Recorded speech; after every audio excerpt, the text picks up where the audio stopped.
Before introducing our first speaker, I wish to acknowledge the Ngunnawal and Ngambri people, the traditional owners and custodians of the land on which we're meeting, and indeed the land which is the subject of the planning and development that we're discussing tonight.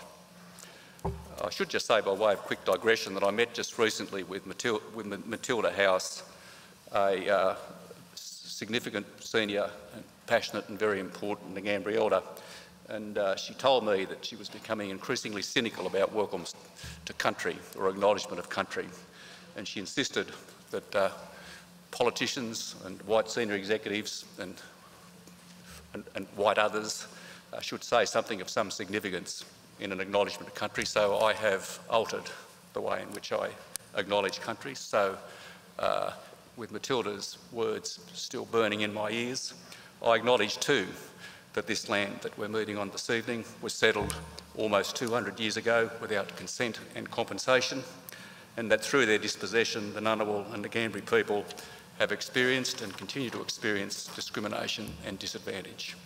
I share the belief that reconciliation cannot be achieved in the absence of a negotiated treaty. I extend my respects to all Ngunnawal and the Ngambri elders. It now gives me great pleasure to invite the first speaker tonight, Mr. Jack Waterford, to address us. Jack, of course, really requires no introduction. Most of us know him as a consequence of his long and outstanding career as a journalist and as editor of the Canberra Times. Jack, like me, has been a resident of Canberra for half a century and has been a keen observer and chronicler of its life and fortunes. I have long thought of Jack Waterford as one of Canberra's great thinkers. Ladies and gentlemen, Jack Waterford AM.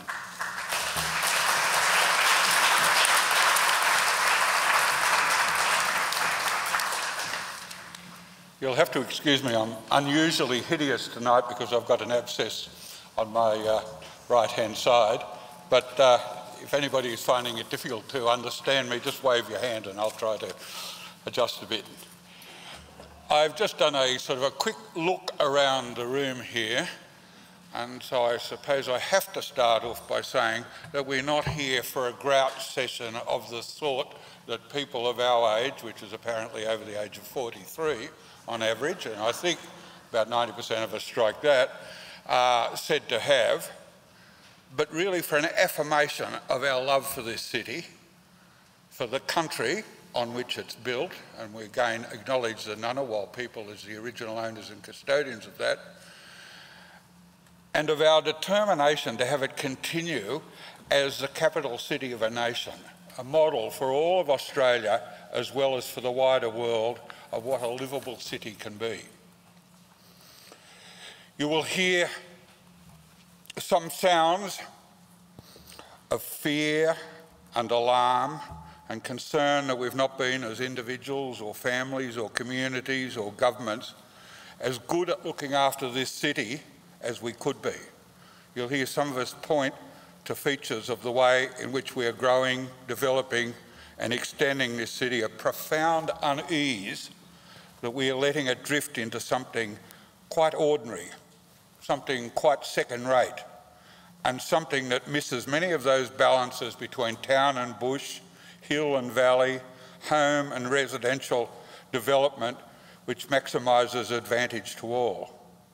But if that comes, it's not because we are merely nostalgic, as some politicians claim, for some imagined past or desire to set what there was in stone, or that we want to resist growth and development of this city, including the development of some employment and industrial opportunities, more cultural and recreational potential, and experiment, innovation and new ways of living that reflect modern households, modern families and modern communities. Nor do we simply speak from some worship at a temple of Griffin or Suleiman, or directly the Y Plan, or even in nostalgia for a National Capital Development Commission. If there are friendly references to some of the past, it is because that comes from a period which had seemed to represent good planning, thoughtful planning, an eye for the creation of neighbourhoods and communities and suburbs and even new towns. Those of us who were here then will also remember that some of this was often badly organised, so that schools had not been built when they were needed, when suburban shopping centres were scheduled too slowly and public transport arrangements seemed clumsily tacked on as the last available solution. And even then that process, which I'm sure tended to bring, even then that process was not only character building, but was community building, because it tended to bring together couples who had arrived in suburbs scarcely knowing each other, scarcely knowing another soul. Couples about to form families, but also getting to meet neighbours and create neighbourhoods, community groups, churches, social and sporting associations, and ways of helping each other. And along the way was created not just a town and then a city, but a capital, the city of the nation, with design, streetscapes, and a cost of living that was a model to other cities. There were, to be sure, outsiders who made scathing references to the silk roads of the ACT, the fact of early sewerage arrangements, electricity and curbs and gutters, and who thought that this was something being achieved primarily at the expense of others. Indeed, it was up to a point, were it not for the fact that the financing of Canberra and the payback to the rest of Australia was conceived as a long-term economic and social development in which, or in particularly the land of the ACT, was the long-term capital base, and the costs of organising and managing the environment, the infrastructure and the dwellings would be sustained by taxes on land. It was more than a national capital. It is more than a national capital.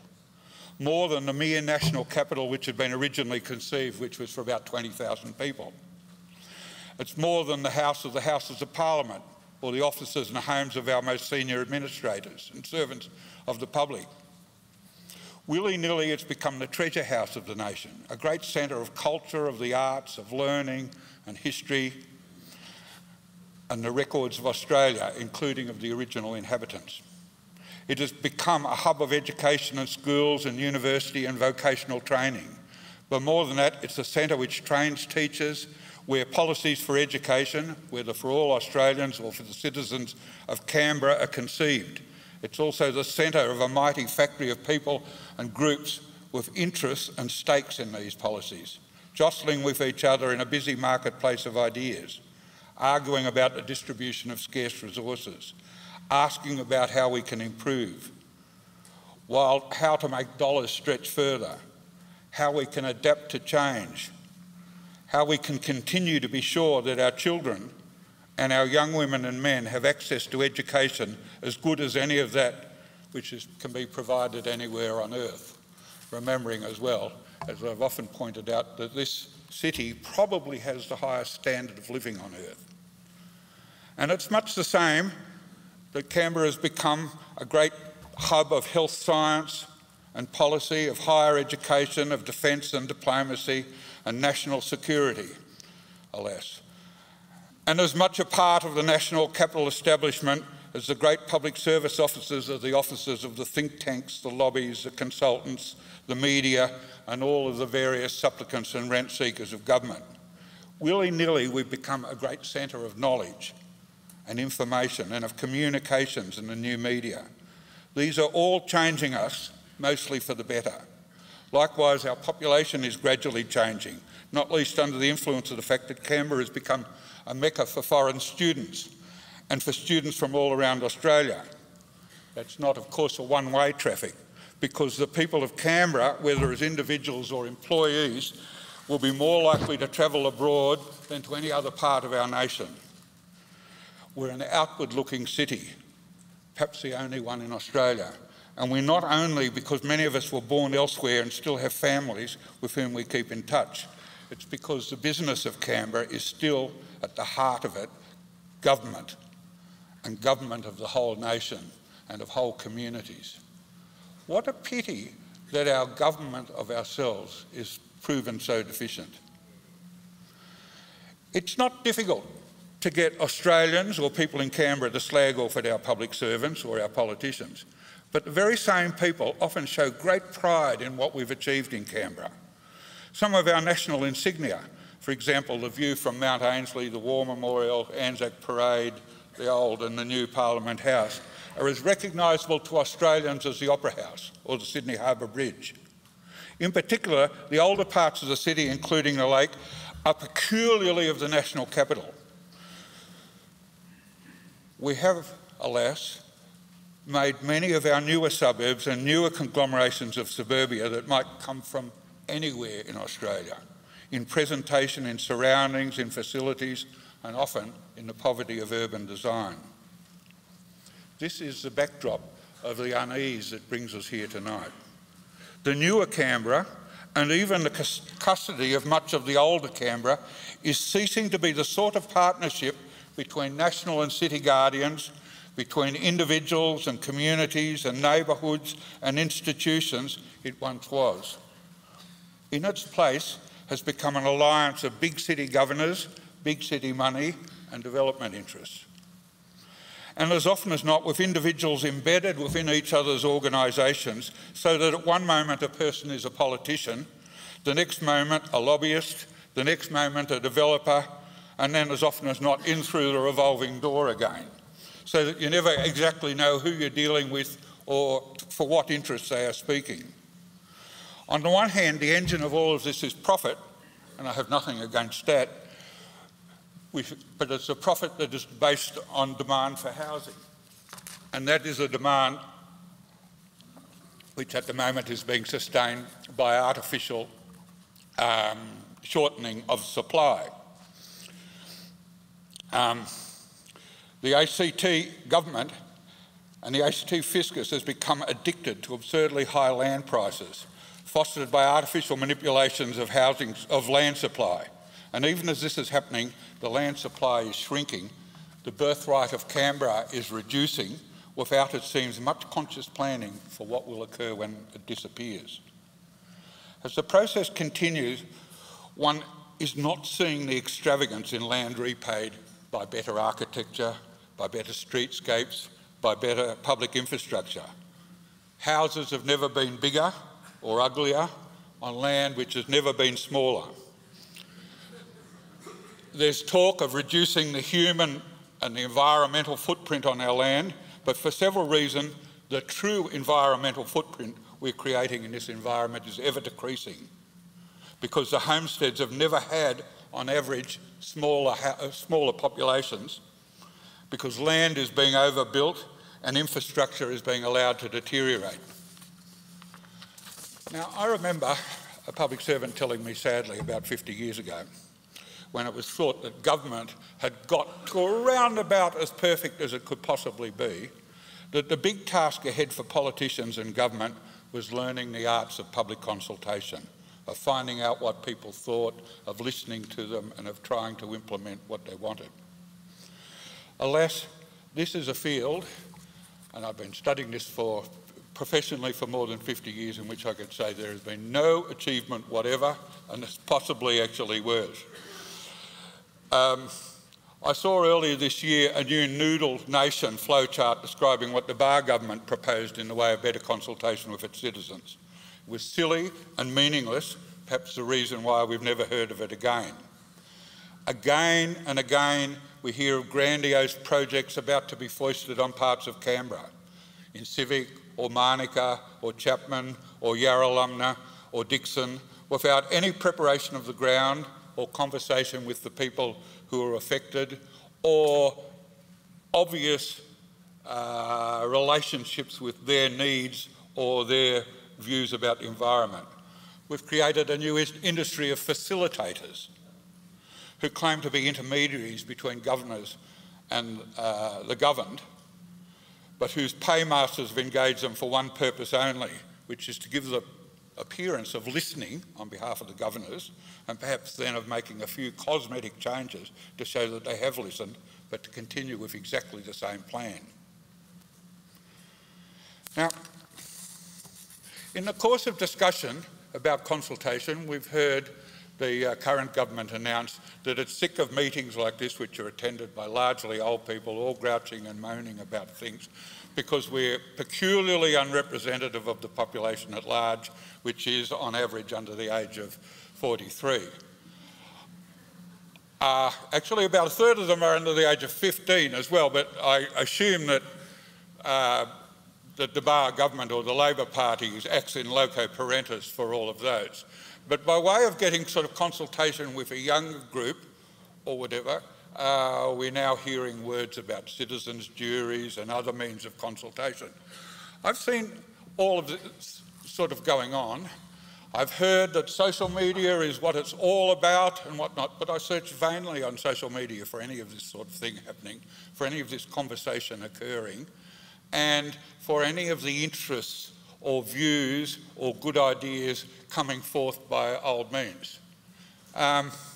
In the meantime, I watch and I see the absolute destruction of Civic, apart from the Canberra Centre. I don't think Garema Place has ever been as sad or lonely as it is now in all my life here. Western and Southern Civic makes a complete joke of any notion that there's going to be a city to the lake project. We need a city to electricity house project, I think, before we can get to that. We hear talk of stadiums, we hear talk of various facilities and projects accompanied with blocks of flats and shopping centres and various things like that. But we hear very, very little about sustained plans to create communities, to nurture communities and to build them going forward. Now, people will talk about this more tonight and I'm not going to go on any further, but I remember also another time, I suppose it was about 25 years ago, but when Paul Keating had more or less pulled the chain on the idea of a national museum. First of all, it had gone away from Yarramundi Reach and was going to be placed on the hospital site, and then he decided that museums were just collections of old junk that nobody could possibly be interested in, unless they were French clocks or something, and that it really wasn't worth pursuing the idea. Well, of course, if anybody wanted it, we could put a junkyard there, but he was not going to invest any substantial public money in it. And I remember writing, I don't like to quote myself particularly, but in the Canberra Times at the time, that this was perfectly all right because Acton Peninsula would be there forever and we could afford to wait until we had a more mature, sensible and far-seeing Prime Minister, rather than wrecking the site and preventing its being used for some great purpose. Well, actually, as it happened, by way of one of these artificial boosting Canberra and saving it from a depression caused by its own decisions, the Howard government decided to build a fairly scrappy little museum, but one that was certainly better than Keating's conception of it. But it's of a nature that I think that maybe one day that we could have around there a great set of Smithsonian institutions. I think the same of the lake and of very many other parts of this city. There's no urgent need to do anything. There's plenty of time. And it's not that I'm opposed to doing anything now if it's something that's good or great or going to enhance our view of the city. But, and here I will end, the fundamental problem that we've got at the moment is that what we are creating in this town, what we have been creating in this town, particularly in the past 20 years, is not something of the sort that we once assumed, that is something that was first rate, that was good design, that was built for the ages, but something that was second rate, that will probably have to be pulled down in 20 years because of the quality of the building involved, and which is entirely unmemorable. And if you think I'm wrong about that, just ask yourself, where is a building in Civic? Where is a building in Woden, in Tuggeranong, in Gungahlin, that is as fine as, say, the post office in Yass?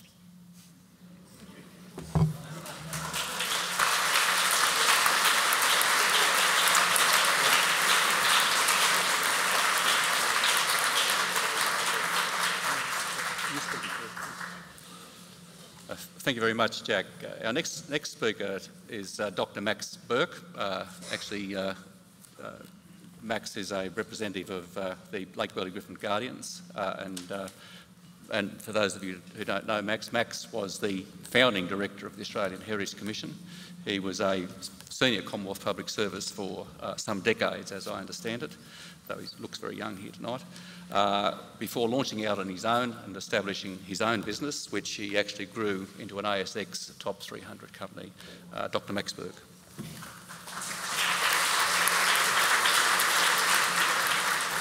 Thanks, John. I don't speak to you as a retired public servant or a retired Canberra businessman. I speak to you as a citizen of Canberra. I think, and I just want to make two quick points. I think I am a slow learner. It's taken me over 50 years of living in and loving Canberra to fully realise the fatal flaw in the design concept of Canberra. It was not Marion and Wall's design. It was not the choice of location. It was not the underlying concept of leasehold land or the garden city idea.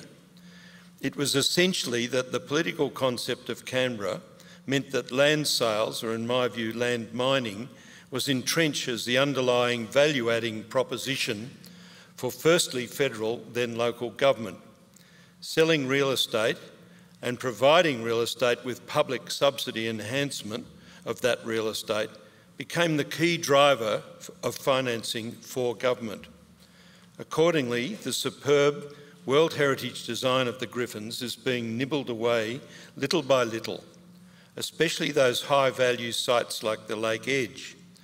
We have specialised agencies like the NCA at federal level and some ever-changing ACT agency, which delivers the corrosion of that great plan, with staff shuffling from one to the other, largely because we've never had planners of the vision or competence of those original planners, but bureaucrats well wired into the opportunism of their political masters. My second point follows in a way from the first. The original vision of the Griffins came in an era when there was a global mood to embrace the idea of beauty, the end of the 19th century and the beginning of the 20th century. Canberra was created as a work of art.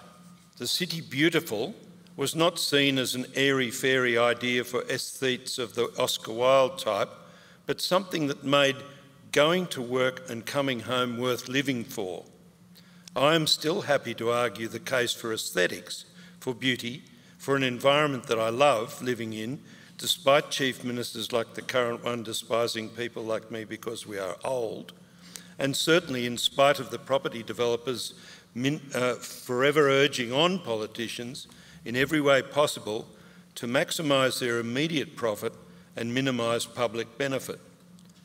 Kingston foreshore cookie-cutter architecture is assuredly spreading right around the lake, from Kingston to Campbell C5 to West Basin. You know what it will look like. I urge you to stand up for, unashamedly, the desire to live in a beautiful place. It is not too late to stop the West Basin disaster.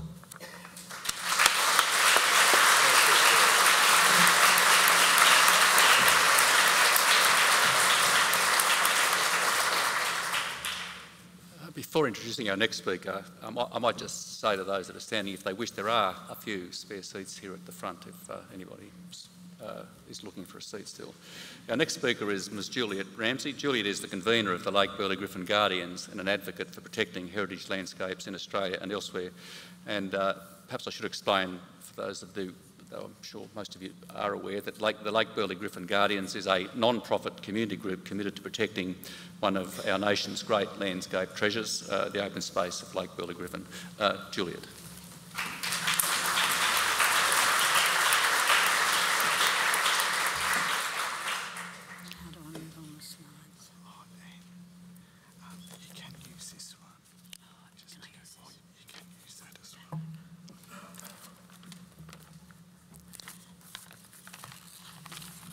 Well, moving on from Max, I'm focusing my talk on West Basin and the impacts on heritage and urban form. Walter Griffin died in Lucknow in 1937, well before his lake became a reality. It was the stubborn determination of Prime Minister Menzies that moved the lake from the Griffin's concept to a physical reality, involving a great deal of research by hydrologists and other experts to establish the lake system we now have. The finished lake, retaining Griffin's striking three-basin composition, but without his tight geometry, that used causeways to make the east and west basins circular. If you look at the top image, the built lake adopted a naturalistic lake edge with parkland perimeter and with a clear basin shapes without causeways, and that's shown in the lower image. Trying to now establish a part of Griffin's circular lake system in West Basin to facilitate an urban development is flagrant false spin to justify distorting the heritage form of our current three basins. Now, this image of West Basin well shows its Griffin bones, but also how the central basin was widened, the corners bevelled, and with the bridges pushed southwards for all technical and practical reasons. West Basin became partly defined by Acton Peninsula to form this stunning horseshoe shape that did not need a causeway. Now, 55 years after that image, this lake is firmly our heritage and regarded as the finest designed landscape in Australia. But only a few fragments of the lake and its foreshore have heritage listing. Whereas Adelaide Parklands and City Layout was entered in the National Heritage List in 2008 with the support of the federal, state and local governments. It has its own heritage protection legislation, its management plan and a board of management. Here in Canberra, the Griffin Legacy Report by the National Capital Authority in 2004 provided a blueprint for excessive development in central Canberra that led to irresponsible amendments to the National Capital Plan to enable development and disregard heritage. Although in 2013 Minister Greg Hunt tried to list the lake along with central Canberra on the National Heritage List, that did not happen because the ACT government could thwart the listing by not agreeing to the boundary. Andrew Barr argued that the heritage listing would create a regulatory burden, a comment repeated to the Guardians by McGentleman MLA and Andrew Lee MP. So, rather than conserve this important, much-loved national icon with a protective listing, Andrew Barr and the developers can enjoy unfettered development of this prime real estate landscape, aided by the NCA with its board of selected Canberra business people. Oops. This is that same image with the white outline showing the proposed development. But the City to the Lake project had at its basis the bridging of Parks Way. But that is now not happening, it appears. The plot now seems to have an elite apartment estate only, supported by the 3 hectares of lake infill. So the white lines indicate the apartment block and the orange rectangles the sites of future developments. There will be no public parking and little public access. Vistas now enjoyed from Commonwealth Avenue will be blocked. Over 100 trees will be removed and the very long retaining wall holding the infill will entirely obliterate the naturalistic water edge and beach. The public will lose almost all of West Basin's Lakeside Park.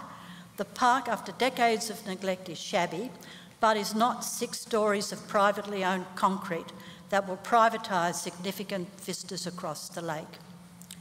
West Basin Lakeshore is in a strategically important location for use by citizens and visitors and has the potential to be a brilliant public asset. So taking so much lake bed and lake parkland will set a disastrous precedent by visionless, greedy governments that do not value the lake's beauty, as Max noted, nor respect its heritage. Finished.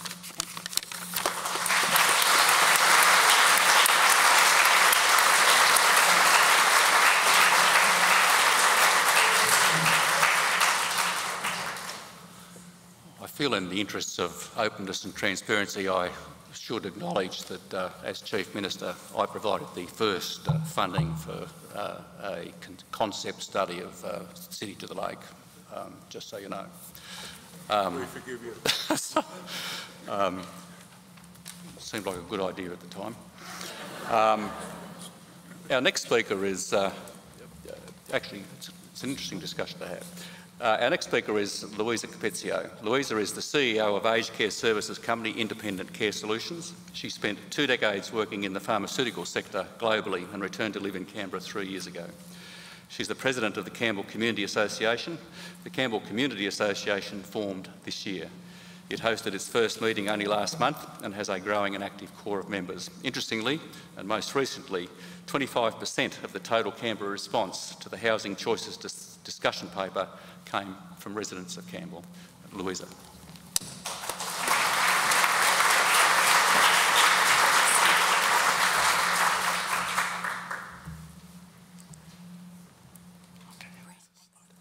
fantastic. Thank you so much, John Stanhope, for really being an advocate for positive change and very passionate about fostering the democracy of people in Canberra. And also thank you to the Lake Burley Griffin Guardians and the Institute of Governance and Policy Analysis for actually hosting this event. We're really, really very lucky. It is a very unique gathering in my eyes because it brings together the community councils and also the community associations like the one that I represent to connect, to consolidate our concerns, but also to contribute to a workable solution for planning and development in Canberra today.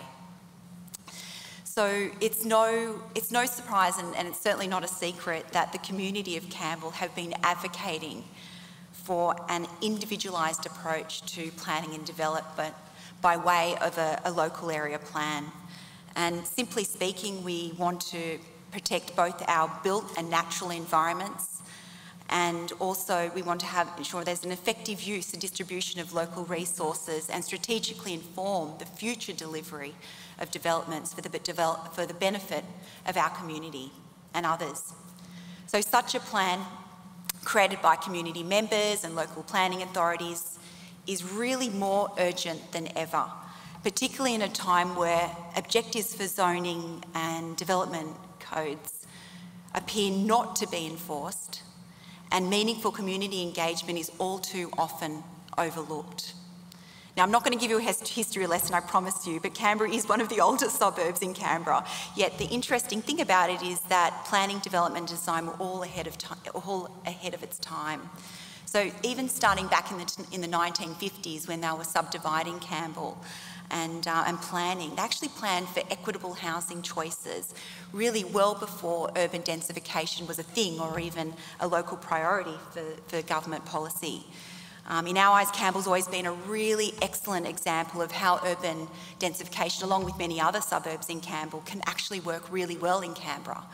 It's providing for the full spectrum of housing, both low, medium and now high density choices. However, the point that I want to make tonight is that it is fast becoming, in fact, I would even say it has become an example of where residential zoning policy, left unattended and without any strategic review, is actually now working against environmental sustainable growth. So today, Campbell, as you would have seen, its characteristic green infrastructure has actually given way to extensive development, particularly along Constitution Avenue. We're home to a new 1,000 new apartments. But in inner Campbell, particularly that RZ2 zone, it's actually resulted in single dwelling homes being denuded of all vegetation, void of all permeable space, and simply replaced with concrete surfaces to give way to these multi-dwelling buildings. Now, it's interesting because when you look at why did we actually introduce residential zoning, what's the purpose? It's very positive, it makes sense. The aim is really to regulate land use and to control development, and which is great, it's super positive, particularly for established suburbs like Campbell. These are not my words, these are quoted from the EPSDD, Environmental Planning Sustainable Development Directorate, the longest acronym ever, is aimed to manage redevelopment to protect the character of the suburb by enabling a limited extent of change with regard to the original pattern of subdivision and the density of dwellings. It's also been put in place to make a positive contribution to the neighbourhood and landscape character. Now, that's been really true. If you look at dating back from 2002, 2003 to up to 2015, just by default, it actually has worked really well, simply because redevelopments within that RZ2 zone particularly did not exceed 2 dwellings, and they respected plot ratios.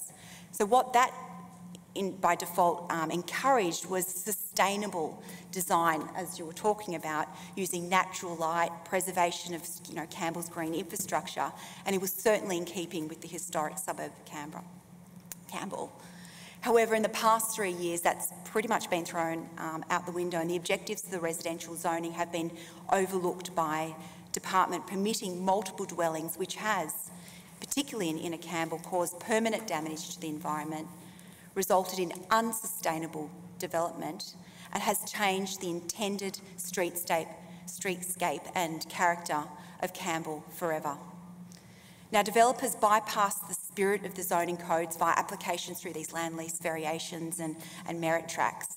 And these applications really do appear to have gone unchecked by relevant authorities, and I think most disturbingly that the local authorities have not listened to continued and recommended to the concerns and recommendations repeatedly expressed by residents and community associations.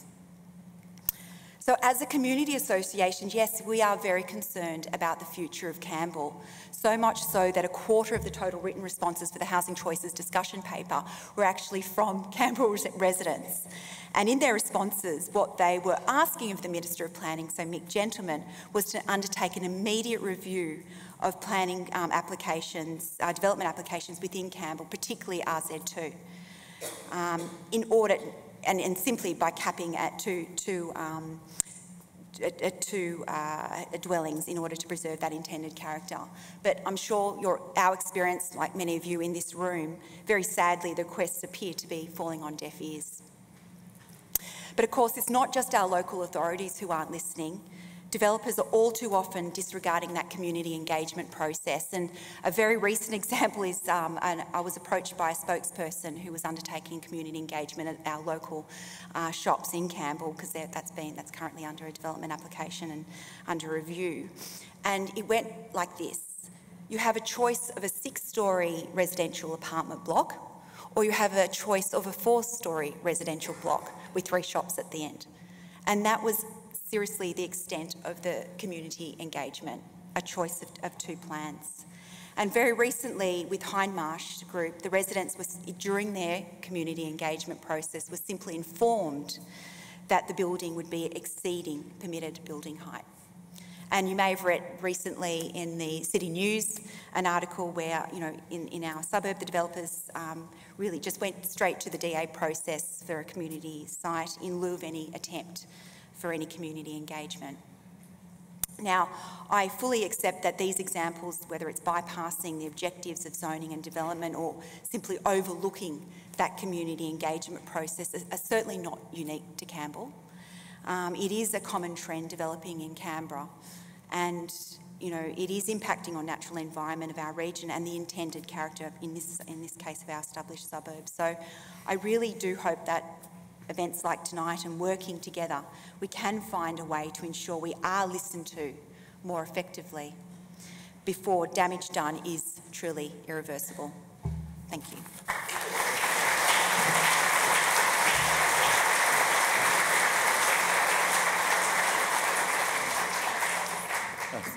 Thank you, Louisa. Our next speaker is Ms. Fiona Carrick. Fiona is the President of the Woden Valley Community Council. Fiona is a Commonwealth public servant who's passionate about planning that underpins great public spaces and for the community to have pride in their town centre. Thank you, Fiona.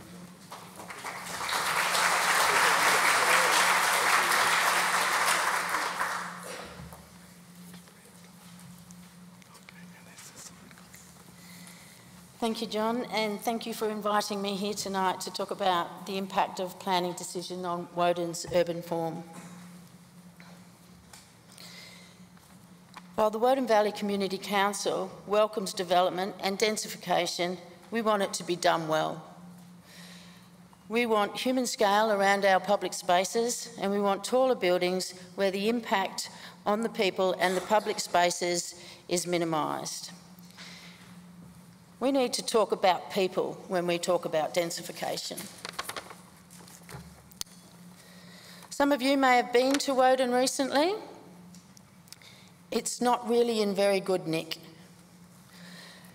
We thank the ACT government for undertaking the Woden experiment, which will look at street furniture in the Woden town square to try and bring some life back to the area and attract people back to the square.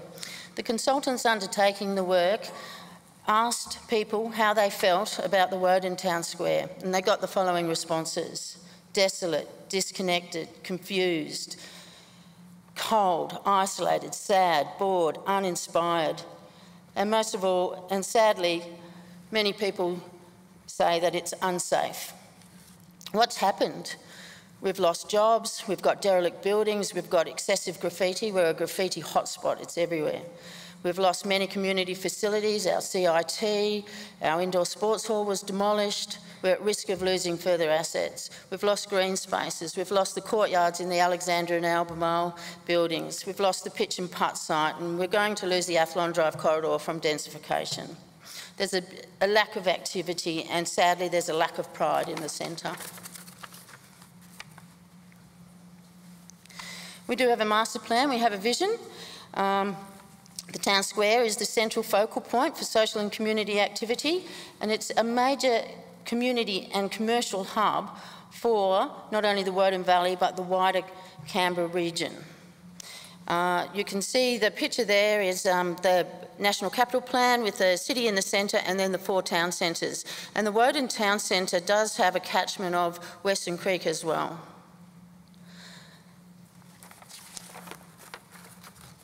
So how do recent planning decisions impact on Woden's urban form? While we welcome the certainty that the recently approved precinct code brings, we do have some concerns. The building heights in our precinct code lack human scale. The red area in that picture, that's from the master plan, that caters for buildings from 12 to 24 stories. We've got 24 stories on the perimeter of our town square, even on the north side. So we're allowed to, the rules are that we can have a quarter of the town square can have sun for 3 hours a day. We don't believe that's adequate. That's our public space, and we should retain the building heights on the perimeter of the town square and retain the sun in there for the community. The precinct code provides for an additional 4 stories if you are within if you're close to public transport and you're within the building hierarchy. Developers don't need to provide any community benefit to access those additional 4 stories. So in effect, we're 16 to 28 stories throughout the Woden core. We are concerned about traffic congestion with the number of high-rise residentials that are going in. Unfortunately, the precinct code doesn't provide for community facilities. Doesn't provide sites for them. So we're lacking in, we don't have like a community arts centre, we don't have recreation and cultural facilities. There was a site identified for them, but unfortunately it took Arabanu Park. So instead of Arabanu Park, our open green space, we've now got Arabanu Path. That is all that will be left of it. And in this picture where it says Phillip to the right, you can see quite a lot of green area there. Unfortunately, the diagrams in our master plan don't identify that as the cemetery. We're also concerned about our cycle networks. They're not identified in the precinct code, so we're worried they'll be built out. We have had a recent example of the major trunk cycle network, the north-south one, behind the police station, being sold to developers. They'll have to, it appears, realign the trunk bike path. Public parking will be in residential buildings. We don't know where the park and ride will be for the Woden Town Centre, but we do know the Mawson Park and Ride will be included in a residential tower. There was consultation on the master plan, but there were mixed views about the building heights in the town centre. There was some community opposition to any increase in the building heights and to new buildings being taller than 12 stories.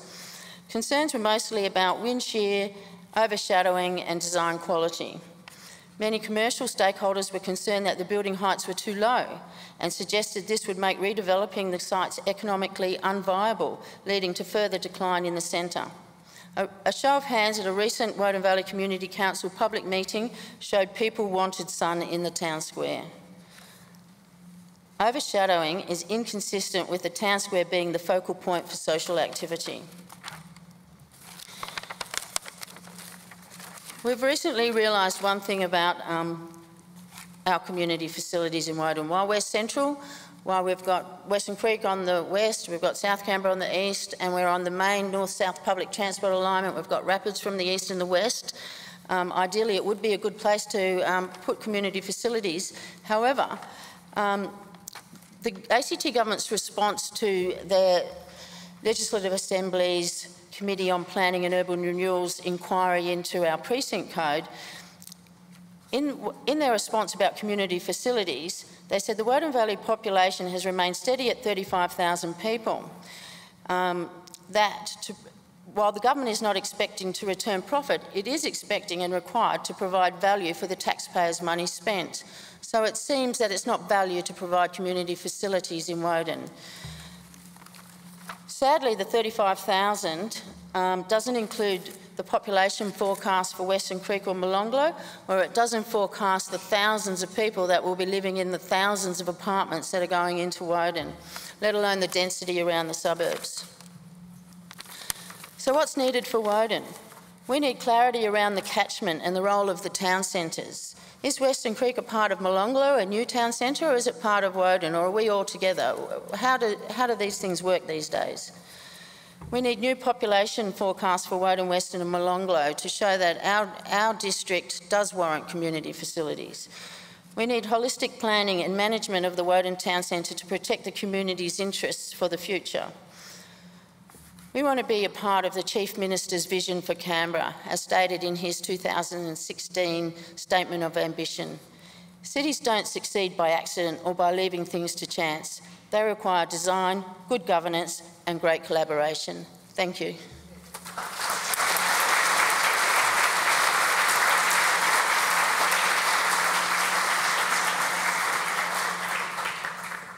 Thank you very much, Fiona. The final speaker in this session of the seminar is Ms. Maria Fazio. Maria is the chair of the Inner South Canberra Community Council. Maria has wide-ranging experience in community and stakeholder engagement in the public, private and community sectors. She worked in four portfolios in the Australian Public Service before setting up her own consultancy company, Ideas Connect. She's currently chair of the Inner South Canberra Community Council, a director of Community Solar Farm Solar Share, and a former president of the Yarralumla Residents Association. Thank you, Maria.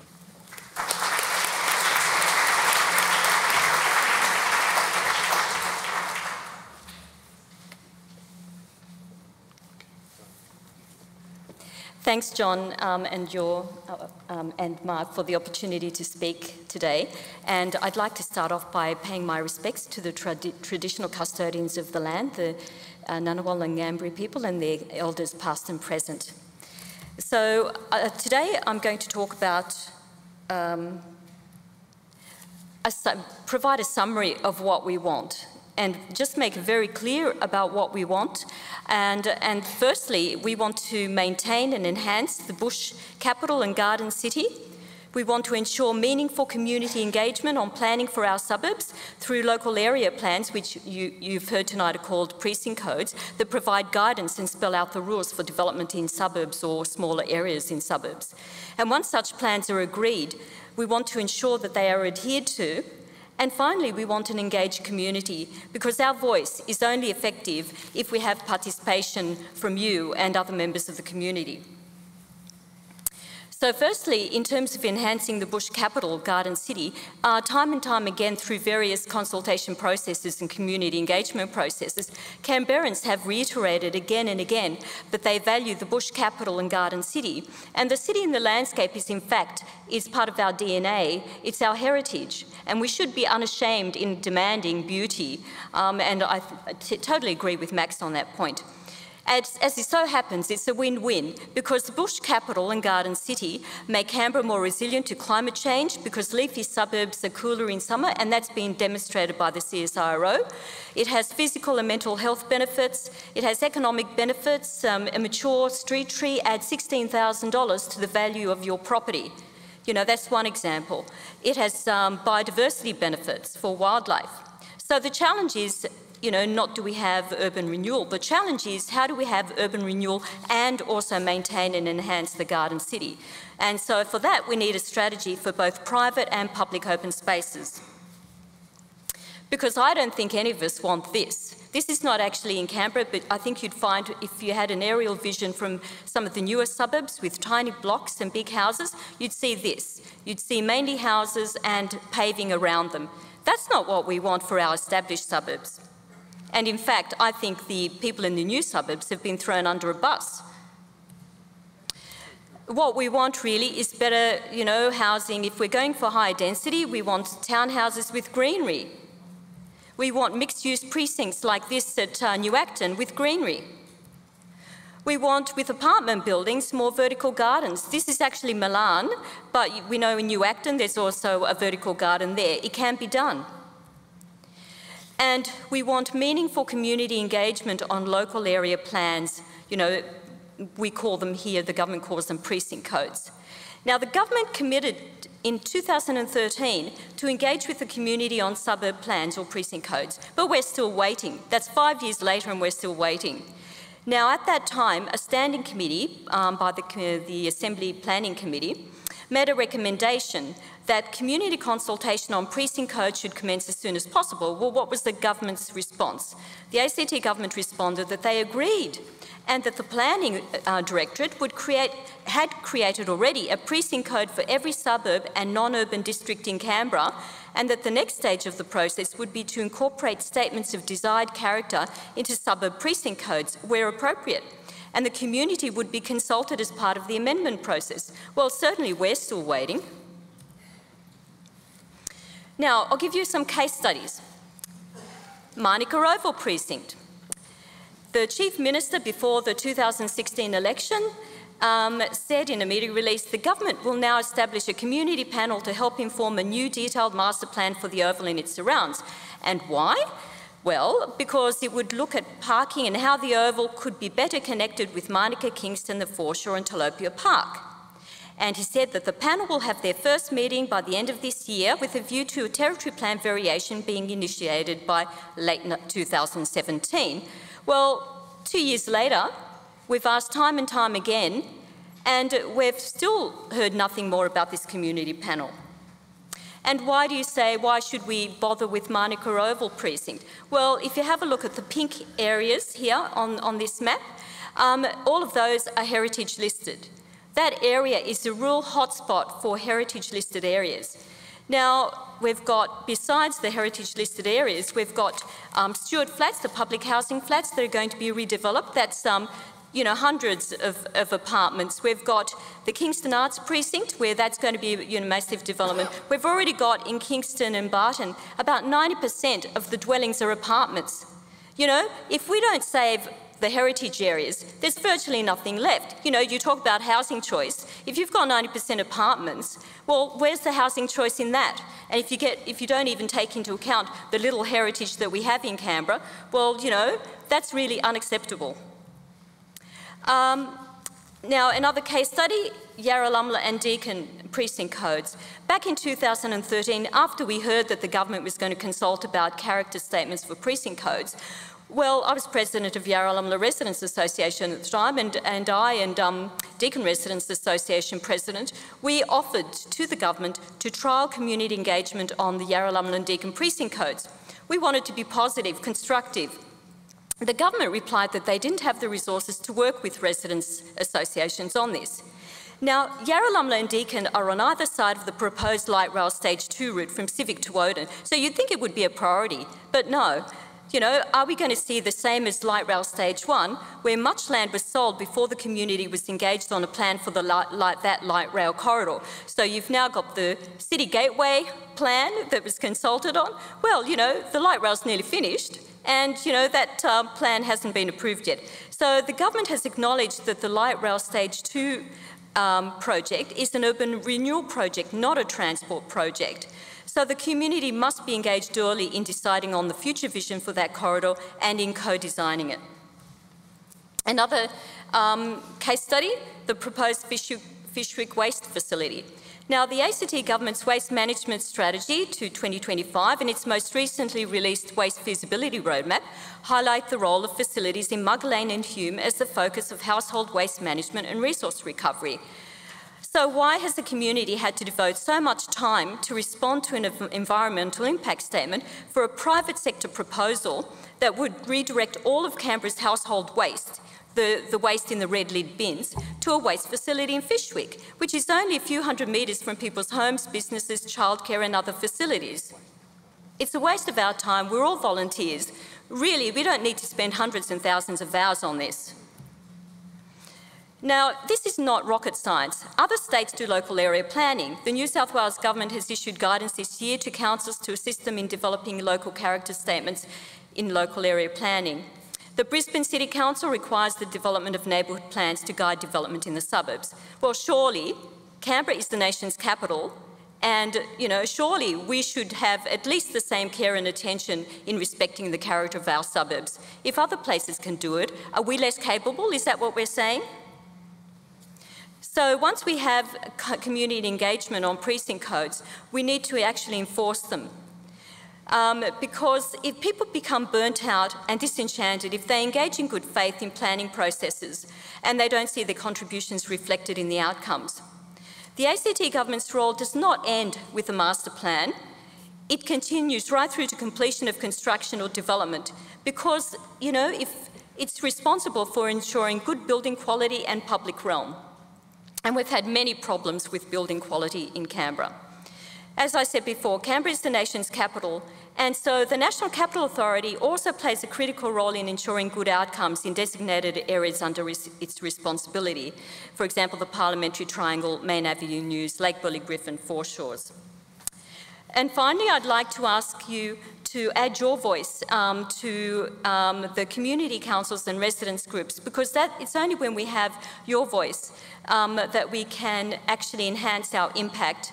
We need you to be engaged in whatever way you can, especially in the ACT where we have no local government. Community councils and residents groups play an important role in strengthening our democracy. We have only 2 layers of government in Canberra, and so what often gets lost, I think, is the municipal role. And, you know, we're just volunteers. We're not city councils. We're community councils are volunteer-run organisations, so we need more people to help us. So we invite Inner South residents to join local residents groups and to come to the Inner South Canberra Community Council public forums and other events. And I urge you, those of you from other community areas of Canberra, to join your community councils or residents groups. And for the Inner South, we have flyers at the back of the hall with contact details. Just one more thing, which is not really about local area planning, but we know that there's a major planning refresh process underway at the moment, and this is the strategy that will set the direction for planning in Canberra over the next 5 years. It's called a refresh. Now, I see Ben is here, Ben Ponton from the Environment and Planning Directorate. And so, you know, I understand that various consultation engagement processes have been underway for different bits of that, like housing choices, the transport network, and for zero net emissions. But my understanding, and Ben, you can correct me if I'm wrong, my understanding is that we won't have an opportunity to look at the draft strategic plan before it's finalised. But I'm hoping that I'm incorrect and that we will have an opportunity to comment on that document before it's finalised. Thank you.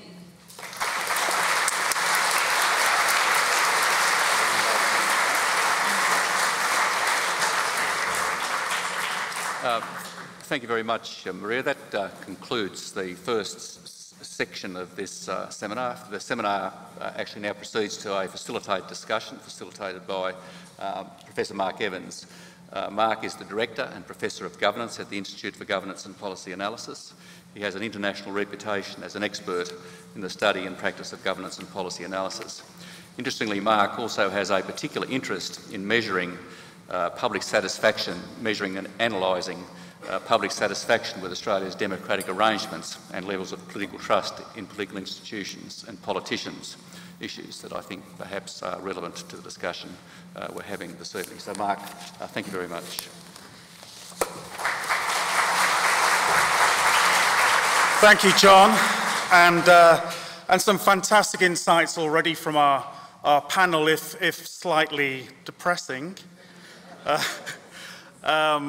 You know, if you work as often as I do around the world on international development issues, and you look at some of the struggles that are going on in some of the poorest communities of the world, what we clearly have in Canberra, first of all, is a huge passion for making this city the most livable city in the world, and a huge compassion for ensuring that everybody shares equally in our community in the way in which our living environment can help stimulate social inclusion. And I would take issue with one thing that Jack has said when he said that there's been very, very few examples of high-quality community engagement here in Canberra.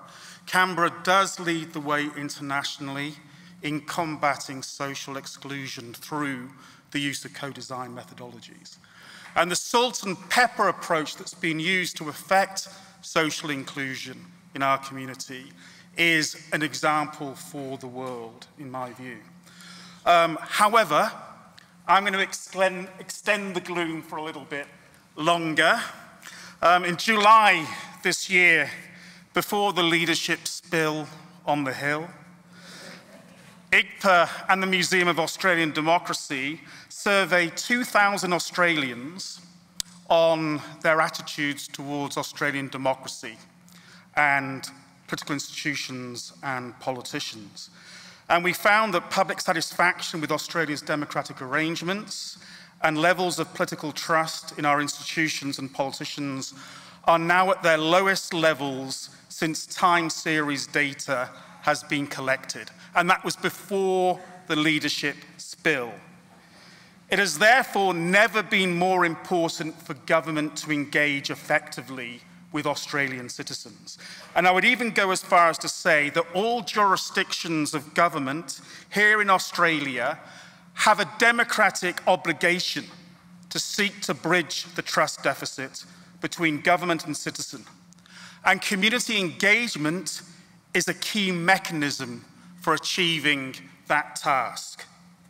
Now, to be fair, there isn't a jurisdiction of government in Australia that wouldn't accept the view that the major public policy problems that we're confronting in our urban landscapes can only be stabilised, never mind solved, through co-production with citizens and stakeholders.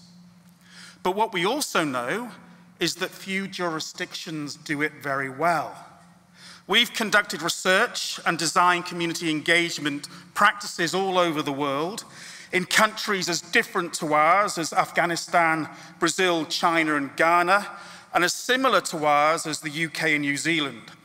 And our experiences suggest that public participation is an essential component of good public policy decision-making and delivery, but that the problems of participation in practice are not widely understood. And it's not that we need more participation, it's that we need quality participation of the types that have been articulated in the speeches already tonight.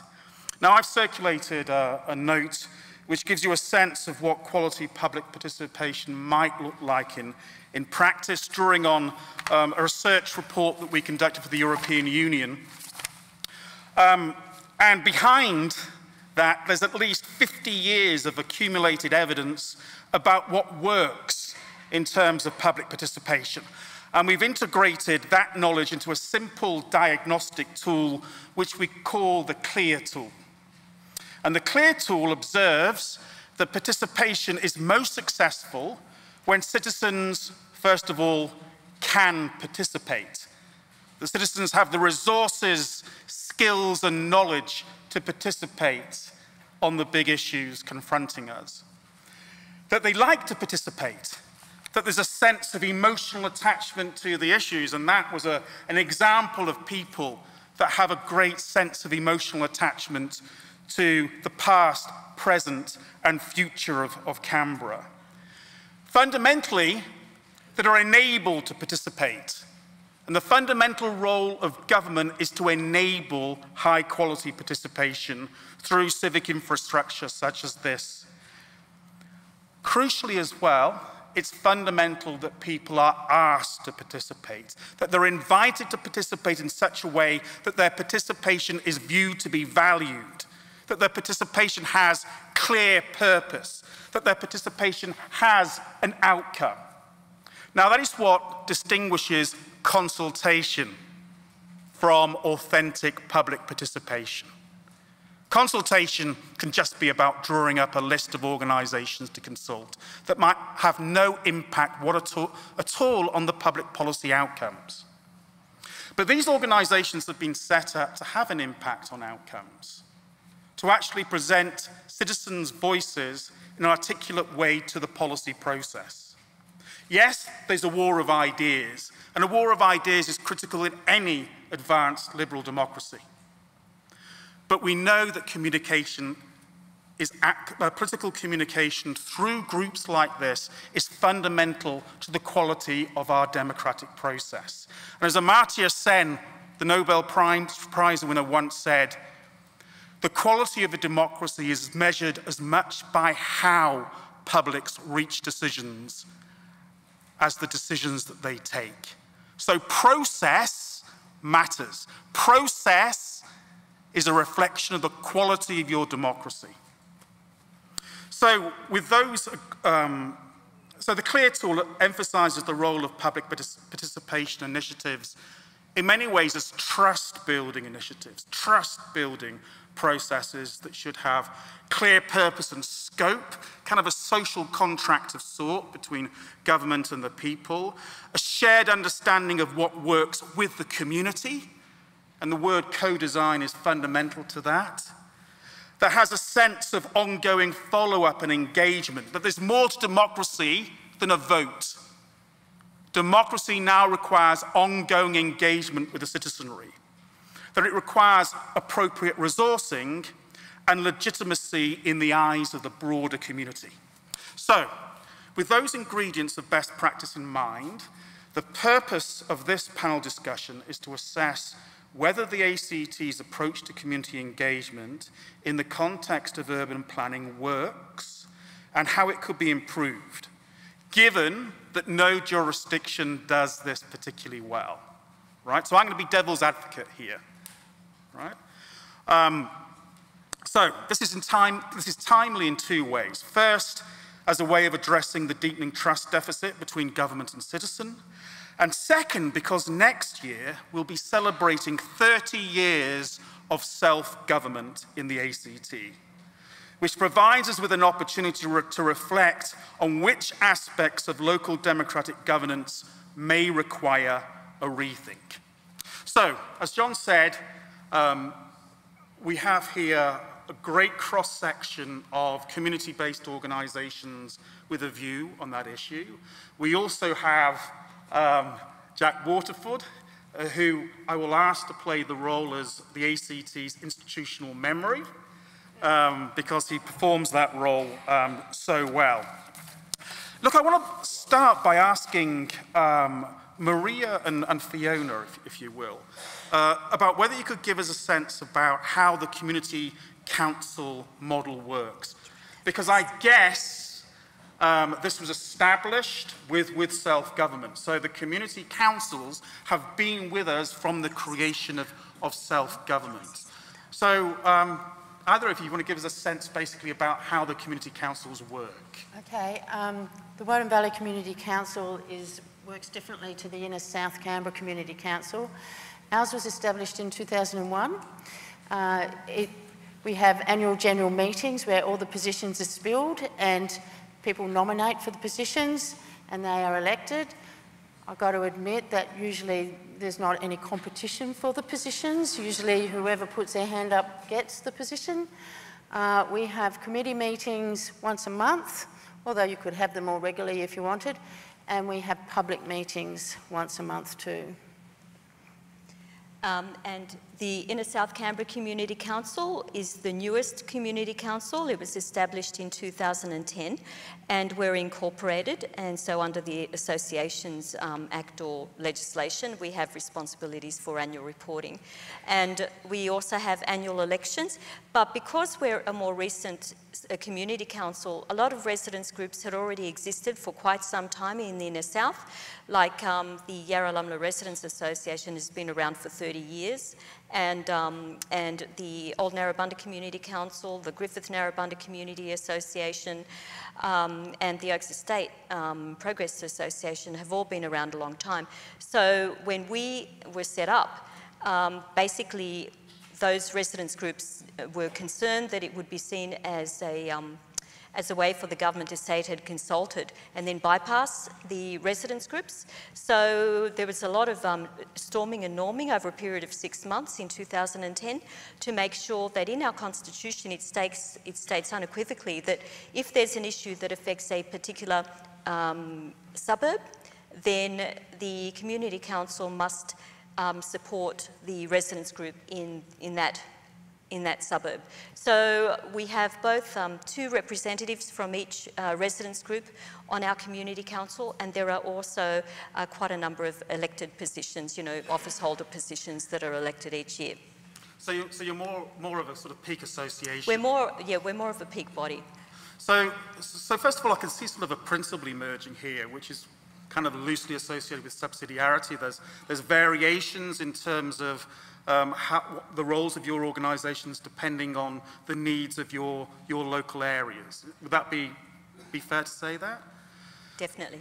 So Louisa, so the associations, so what was the driving force behind creating an association then?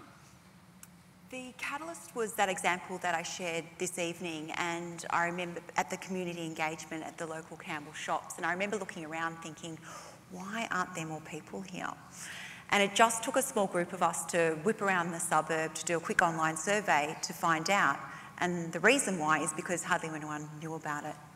So we really knew that there was a sense of urgency to ensure that there was a local communication hub for residents, for businesses, non-for-profit organisations, but also should the government or developers want to have a single point of contact, that they were able to have, you know where to go. So that was the true catalyst for forming the Campbell Community Association, which is also incorporated. We had our first inaugural meeting last month.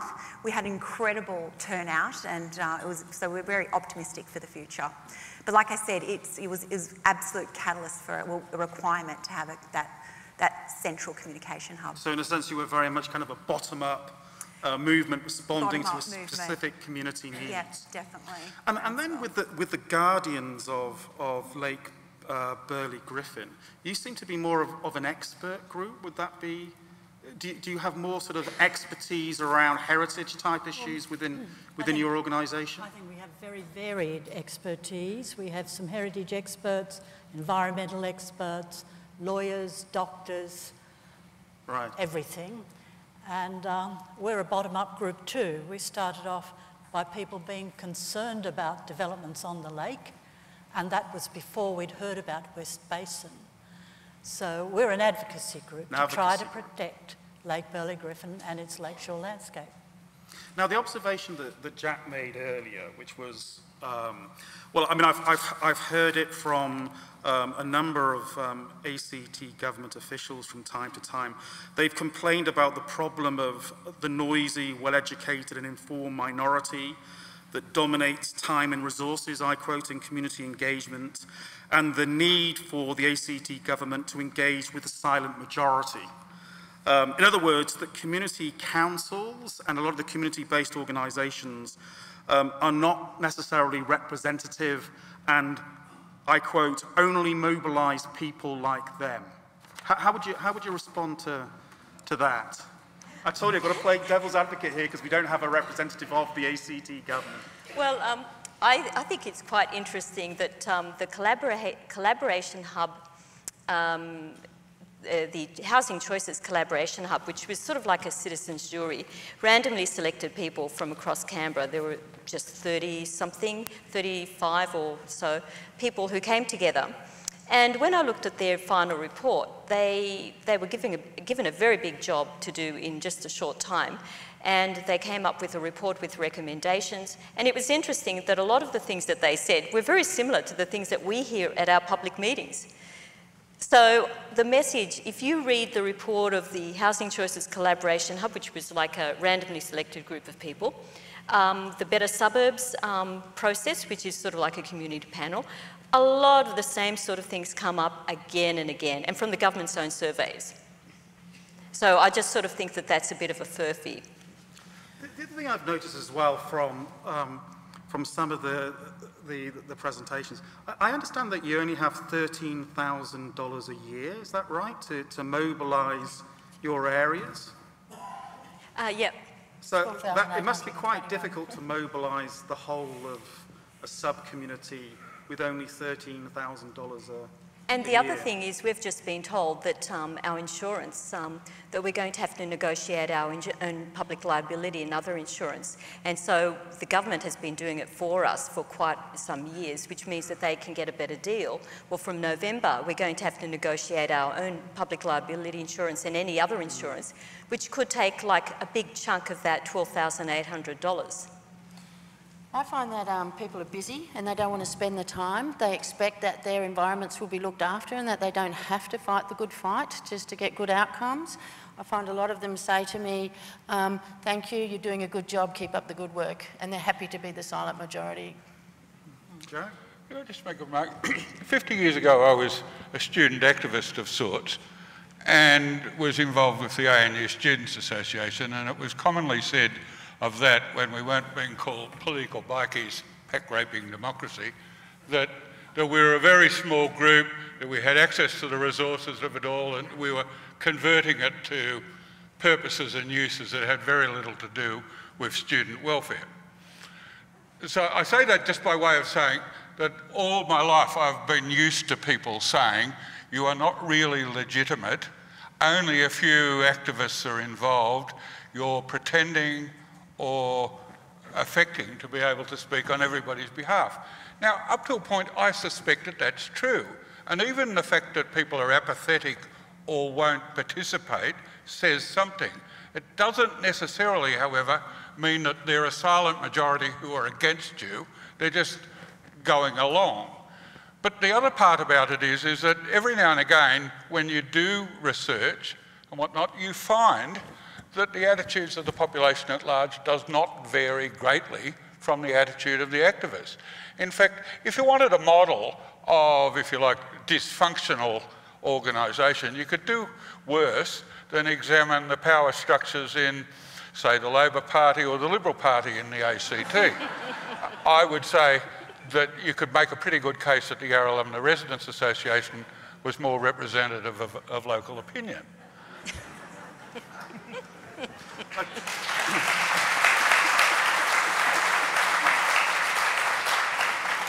What we do find, however, is that young Australians in particular, it's not that they're not participating, right?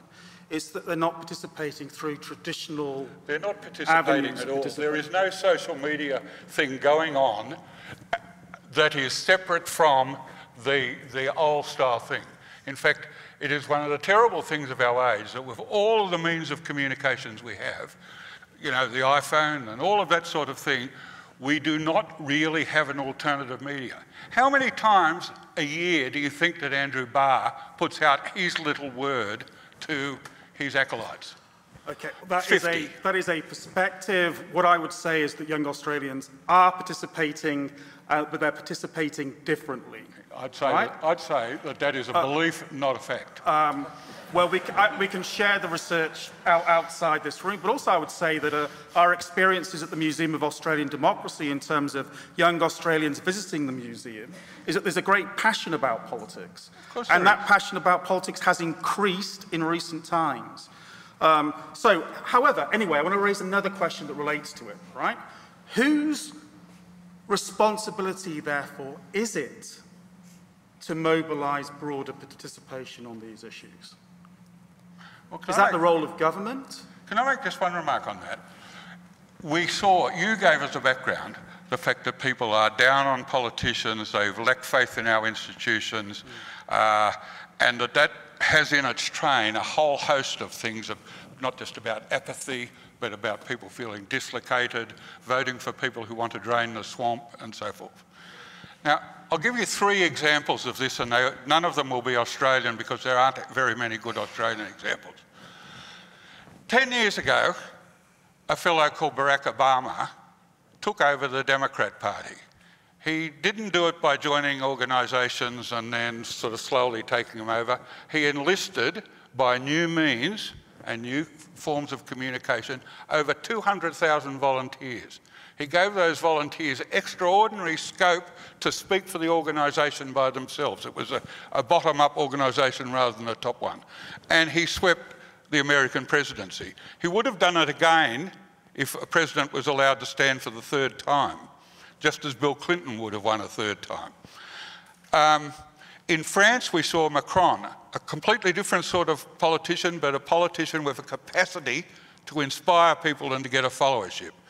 We also saw Bernie Sanders, and here in Australia, I will bring Australia into it, and also in Ireland, we saw a lot of the Sanders volunteers come over for things like same-sex marriage debates and use some of the tools of activism that they had learnt there. So it's not necessarily a story that nothing else works or we've got to find completely new things. We also need inspirational people, and I mean, if you sort of say, is it the people's job to organise their government? Essentially, I'd say yes, but it can also be the skillful and idealistic politician's job to mobilise his community. Yeah, or absolutely. her. There's some key lessons that can be drawn across for that. But what you've really emphasised is the importance of new forms as well as traditional forms of participation, actually. Okay, so we've identified a number of problems with the system, right? If you could make one change each to this system, what would it be? And we'll start at this end of the table. If you could make, so you've got 30 seconds with Andrew Barr, and you can get one big idea up. What would it be? What do you think would make a big difference to the nature of community participation? I know Andrew Barr doesn't like old people like me, so I don't think I'd be very comfortable being there. Well, that is not going to get him elected in the future, is it, given the size of your generation? No. That's old politics. No.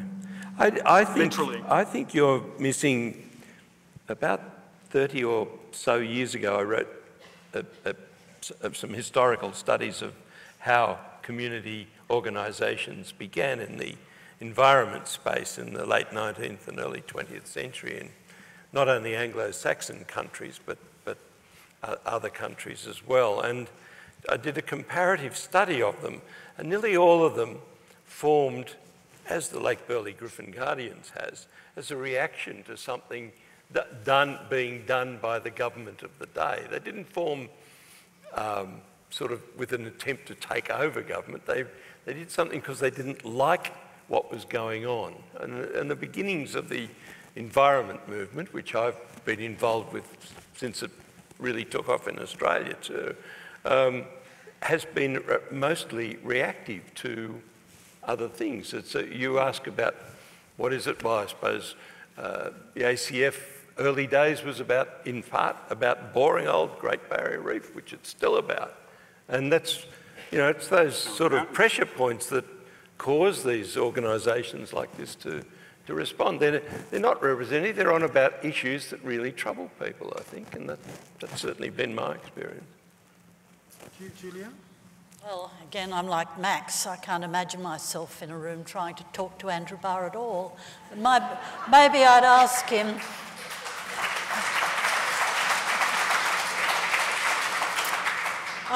I'd like to ask him, does he understand beauty and does he understand the environment? Because that's what he seems to be ignoring in this city.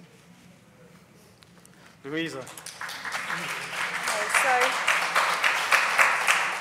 it's a hard question, but in context of planning and development, which is what we're talking about tonight, just simply put, I would ask to reinstall that trust, that transparency, but also, and that vision for truly sustainable development. And you talked a little bit about the importance of local area plans. I think Maria did as well. Yeah. How would that work? I mean, they would need to be mandated, wouldn't they? Because if you remember with the school building programme under Julia Gillard, the government decided to take the decision to build school halls right across Australia, rather than to actually look at local government planning processes and what communities had already prioritised. So the problem that we have here is that there seems to be a little bit of an inverted snobbery against real localism in Australian governments and politics. Oh yeah, you've not found that.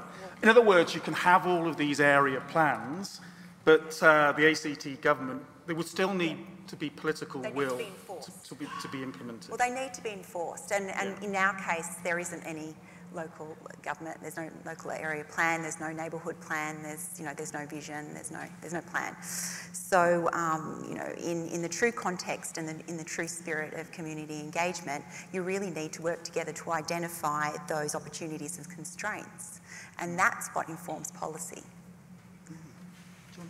I'd like to see an oversight body for the planning of Woden. At the moment, it seems to be a bit of a hodgepodge with different directorates doing different things. I mean, they tell us that they talk to each other, but it's not really obvious. I mean, I think that the City Renewal Authority was set up for that reason, to oversight and bring it all together. And we have asked if Woden could have a similar sort of thing that could oversight the planning for Woden. That was declined, but that's what I'd like to see, a cohesive approach to great outcomes, not just outcomes, but getting some good outcomes and working out how to get them.